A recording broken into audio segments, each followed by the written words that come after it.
Will charging owners of large SUVs to drive around the capital make London's streets safer?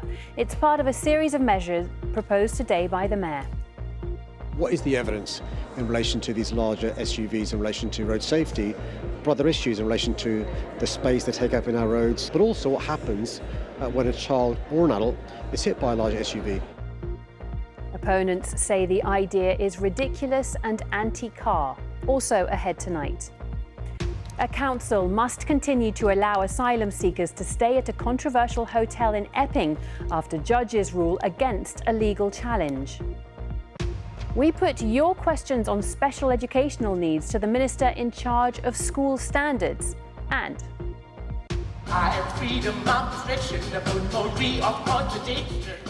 we meet the new stars taking on the lead roles as the musical Kinky Boots returns to the West End.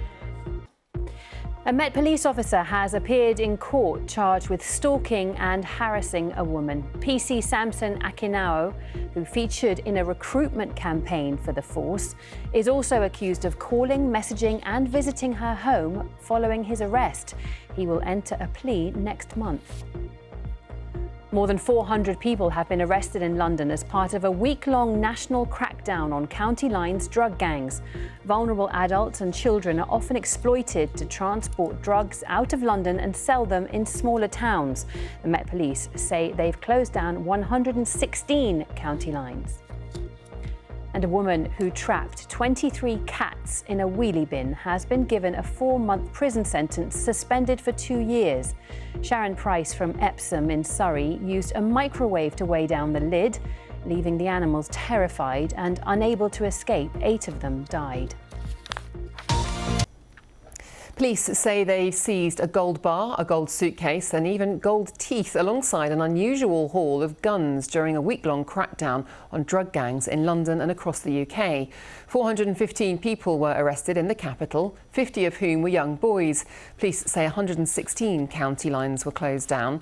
They're suspected of supplying heroin, cocaine and spice-laced vapes across towns and cities. County lines gangs often exploit vulnerable adults and children to transport and sell drugs. BBC analysis at the start of this year revealed a sharp increase in the number of pupils in London with special educational needs and disabilities, known as SEND. We had a huge response to our first special report on this issue. Since then, the government's announced a major reform to the SEND system. School Standards Minister Georgia Gould has been speaking to BBC London about the proposed reforms. I think there are a number of really important reassurances that I can give. The first is if their child is at a special school, they can remain in a special school throughout their education from primary to secondary. When we're thinking about change and transitioning into a new system, we're not going to be transitioning until any child until 2030. But I think the really important thing to say is that will still be comprehensive support. The operators of 3 independent cafes have brought a High Court judicial review over a decision to end their tenancy and hand them to a coffee chain. The leases for the cafes in Hampstead Heath, Queen's Park and Highgate Wood were previously put out to tender by the landowner, the City of London Corporation. Lawyers are asking a judge to consider the lawfulness of the decision. The corporation previously said new operators Daisy Green would bring investment to the sites. Will charging owners of large SUVs make roads in the capital safer? It's part of a series of over 40 proposals announced today by the Mayor aimed at reducing road danger and deaths. Other measures include more safety cameras, pedestrian crossings and using AI to spot dangerous drivers. The Mayor's critics have accused him of waging war on motorists. Our transport correspondent Tom Edwards has the details. There are nearly 1 million sports utility vehicles, or SUVs, in London. They can, though, says City Hall, be more dangerous, more polluting and take up more road space. And now the Mayor's considering charging to drive larger SUVs in the capital. I would support a bit of extra charging, yes. I think people have to get used to the fact that sooner or later local authorities will have to go against cars. I think if you can afford one, why not? Yeah, if someone was worried about the environment, we'd be using horses and carts, wouldn't we? I think a small car gets made to be in London. You've got great public transport. some of the best in Europe, so why do we need them? Because it's quite a heavy camera, it's quite hard to keep it steady. The Mayor this morning at the launch of a new plan to reduce casualties. City Hall says road safety has improved faster than comparable cities. Transport for London will now research SUVs and outline options to restrict their use. What is the evidence in relation to these larger SUVs in relation to road safety, but other issues in relation to the space they take up in our roads, the space they take up in terms of a normal parking slot, but also what happens when a child or an adult is hit by a large SUV. You know the advantages of SUVs. You're transported around in Range Rovers. Your critics say you're being a hypocrite. Well, listen, this is about making sure our roads are safe. Yes, I have police protection. Yes, I get driven around in an armoured vehicle sometimes when I'm using public transport or cycling. But even the police are buying small armoured vehicles.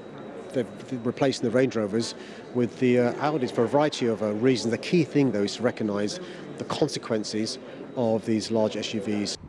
Transport for London will also introduce more 20-mile-an-hour speed limits, more pedestrian crossings and more cycle lanes. The goal is to cut road casualties to zero by 2040. These are such tragic incidents that I actually think when people think about what is saved by making perhaps a small change in how you drive every day or putting up with a new cycle lane in your borough or on your streets, it makes a tremendous difference. If we can reduce just one more person being killed, that's a family who's not grieving. It's so important that we take action. Campaigners have been calling for more restrictions on SUVs for some time. They're so much more dangerous, especially for children. If a child is hit, the chances of them dying are so much greater. So it's really making people more mindful of the damage they can have, which, according to the promotion there is of SUVs, people just don't take it into account, but it's making people conscious of that. The Mayor's opponents, though, say an extra charge would be a tax on family cars. This is a family cars tax from the Mayor. It's building on his war on motorists. We saw it with ULEZ, we're seeing it with the congestion charge hikes. The Mayor is just anti-car. This isn't about road safety, this is about his anti-car zealousy. There's no definitive plans yet, it's early days, but policy seems to be starting to shift against larger SUVs in the capital. Tom Edwards, BBC London. Well, lots of you getting in touch about this today via Hello BBC London and the BBC News website. Just a flavour of some of the comments. Ian said, cars are driven by people, so any danger is as a result of the person driving. Pretty much all cars are wider now and parking spaces are far too small. Jones tell us they'd be happy to see SUVs taxed off the roads entirely. They add, just because you have children or grandchildren and a dog, you do not need an SUV. Meanwhile, Mike simply says, nonsense, just another way to increase revenue. Will Sadiq Khan charge more for lorries, vans and perhaps buses too? Well, joining me to discuss this further is Oliver Lord, Head of Strategy at the Clean Cities campaign. So, is Mike right there? Mike, one of those comments.